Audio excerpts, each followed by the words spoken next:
Hi friends, તો તમે જોઈ શકો છો કે મેં ભરેલા મરચાં બનાવવા માટે આ મરચાં ધોઈ અને લૂછી અને ચીરા પર કાઢી અને કમ્પ્લીટ કરી દીધા છે અને અંદરથી બી પણ કાઢી નાખ્યા છે. આ મરચાં ખાસ કરી મોડા જ આવે છે, તીખા આવતા નથી, પણ આ મરચાં મારે તીખા આવે છે એટલે મેં એમાંથી બીજ કાઢી નાખ્યા છે. જો તમે બહુ તીખું ખાતા હોય તો બીજ રહેવા દઈ શકો છો, પણ અમે ઓછું ખાઈએ છીએ એટલે મેં કાઢી નાખ્યા છે. તો સૌથી પહેલાં આપણે ચણાનો લોટ લઈશું.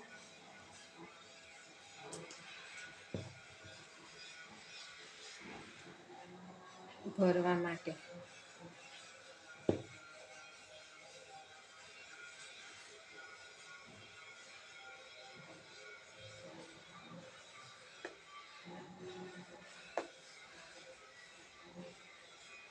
તો હવે આપણે ગેસ ચાલુ કરી દઈશું અને ચણાનો લોટ શેકી દઈશું. એમાં થોડુંક તેલ લોટ શેકવા માટે.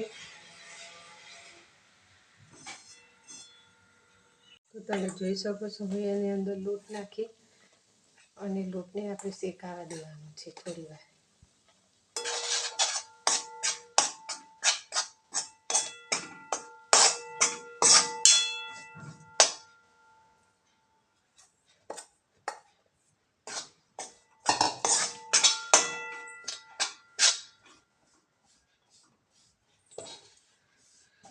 ચણાના લોટને શેકવો જરૂરી છે, કારણ કે આપણે ભરેલા મરચાં ભરીએ તો આપણને એ વખત મરચાંમાં લોટ કાચો ના લાગે, એટલે લોટને શેકાવા દેવો. તો હવે આપણું બેસન શેકાઈને રેડી થઈ ગયું છે. મેં એક બાઉલમાં કાઢી દીધું છે. હવે એના મસાલા માટે આપણે તૈયાર કરીએ.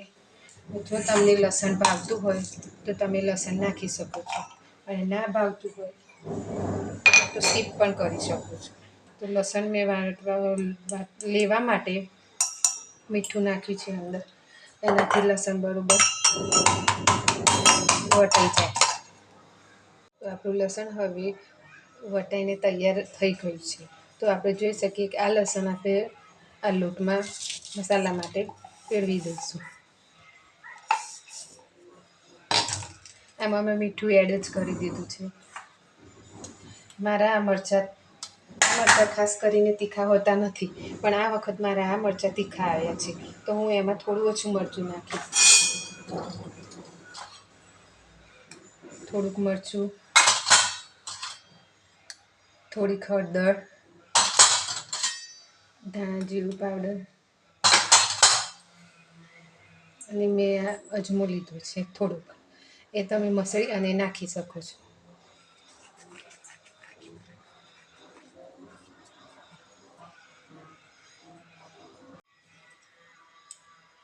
બે ચમચી જેટલું તેલ રેડી દેવાનું, નાખી દેવાનું, એટલે મસાલો સરસ મિક્સ થઈ જાય. આ મસાલામાં થોડુંક લીંબુ, થોડીક દળેલી ખાંડ. જો તમને આ મસાલામાં ગળ ખટાશવાળું ભાવતું હોય તો તમે ગોળ ખટાશ નાખી શકો છો, અને ના ભાવતું હોય તો તમે સ્કીપ પણ કરી શકો છો. આપણો મસાલો રેડી થઈ ગયો છે. હવે આપણે આ મરચાં ભરી દઈએ મસાલો મરચાંની અંદર.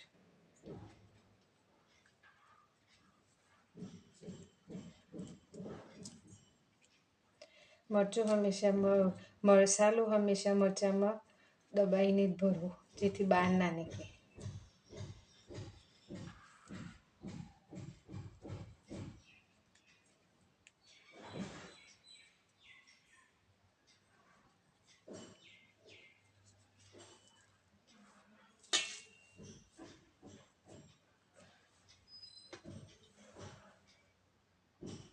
ફ્રેન્ડ્સ, આપણા મરચાં ભરાઈને તૈયાર થઈ ગયા છે.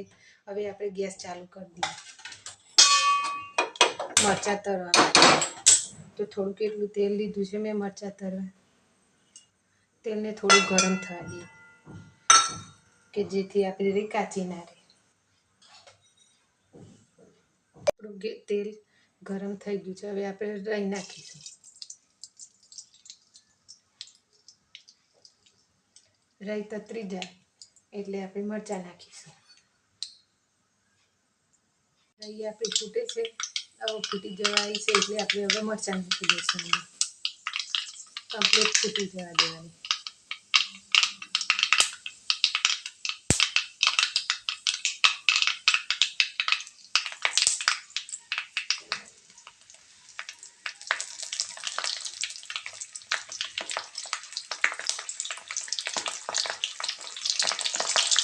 મરચાં આવી રીતે કરાવવા દેવાના.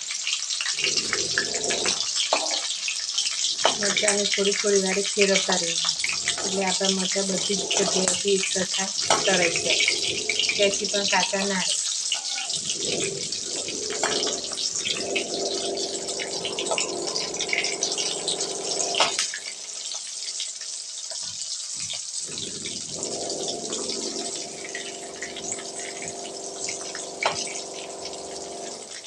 આ મરચાં તળાવવા દેવાના.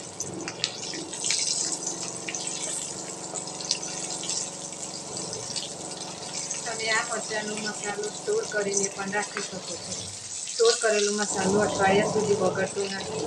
તો તમે મસાલો સ્ટોર કરીને રાખી મૂકીને પછી કરો તો જલ્દી મરચાં તૈયાર થઈ જાય છે. તો આપણા બધા મરચાં તળાઈને રેડી થઈ ગયા છે. તો તમે જોઈ શકો છો કેટલો સરસ મજાનો તૈયાર થઈ ગયા છે મરચાં.